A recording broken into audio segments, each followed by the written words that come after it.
Daisy?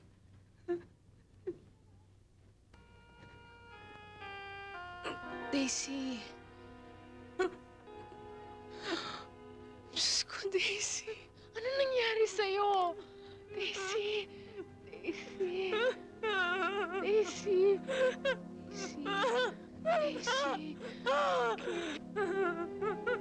Oh, bakit? Si Daisy eh.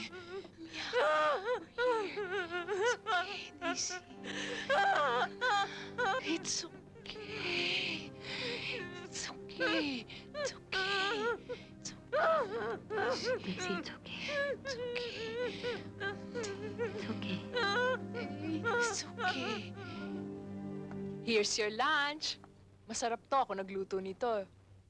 Alam niyo, di ko talaga malaman kung paano ko kayo pasasalamatan. Kundi siguro niyo ako kinuha nung araw na yon. Malamang patay na ako ngayon. Oo, ikaw naman. Eh, what are friends for kung hindi rin lang magdadamayan sa problema? Alam niyo, sorry talaga dun sa pagpapanggap ko nung gabing yun sa reunion natin, ha? Hindi naman sa gusto ko kayong lokohin, eh. Pero talagang, alam mo na. Huwag ka na mag-explain, Day. Lahat naman tayo nagkunwari sa isa't isa nung gabing yun, ah. Oo nga naman. Ayan, tinan mo. Eh, di nagkabuko-bukuhan tuloy yung Tres Mosquiteras. De la Cuaches. Naalala ba niyo noon? Ako ang pinakamahilig magyaya ng lamyeta nung high school pa tayo. At ako naman ang pinaka-daring na makipagkilala sa mga boys. Tapos, ako naman ito pinaka-ambisyosa. Gusto ko makapangasawa na isang mayaman, travel around the world. Tapos gusto ko yung masulat yung pangalan ko sa mga society pages. Yung pala, muntik naman masulat sa obituaryo. Huwag ka magsalita ng ganyan. Buhay ka pa. At habang may buhay, pwede mo pang baguhin ang tadhana mo. Wala nga pwede mangyari sa akin kung palagi nakakabit ang buhay ko kay Val. Para bang siyang laging umihila sa akin pababa. Eh di iwan mo na siyang tuluyan. Hindi dapat masangkot ang karma mo sa karma niya. Pakita mo ha, kung kailan ka nag-iisa, doon magkakatotoo lahat ng panaginip mo. Maniwala ka sa Oo, akin. bago ka managinip, kumain ka muna.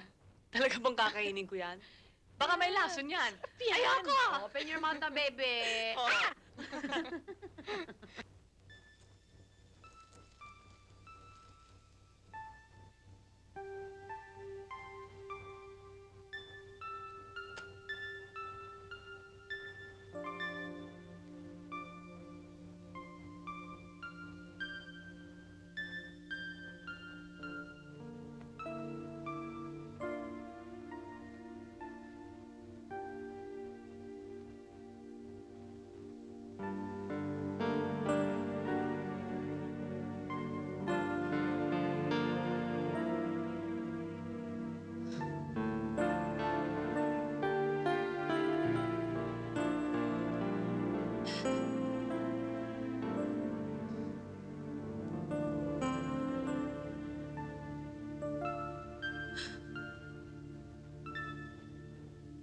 Hindi pa naman halata eh.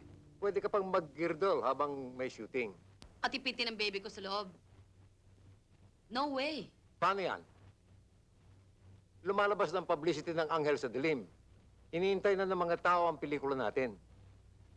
Eh di sabihin niyo sa kanilang buntis ako, I've got nothing to hide. Total, alam naman ng mga taong kasal ako kay Glenn. Ano ibig sabihin niya? Are you quitting showbiz for good? Babalik ka pagkapanganak mo?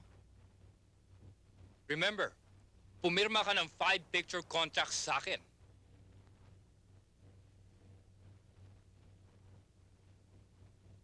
Hindi ko pa alam, Boss Gimo. Basta ang alam ko lang, sa ngayon, wala akong gagawin. Kundi magpahinga at pag-ingatan ang magiging baby ko. Let's go, Sandy.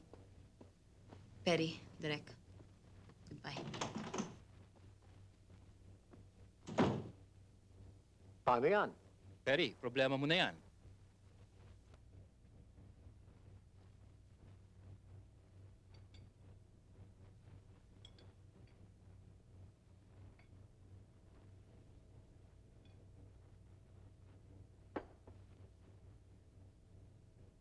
Hindi ba masama yan? Mangga tsaka gatas? Naglilihi naman siya, eh.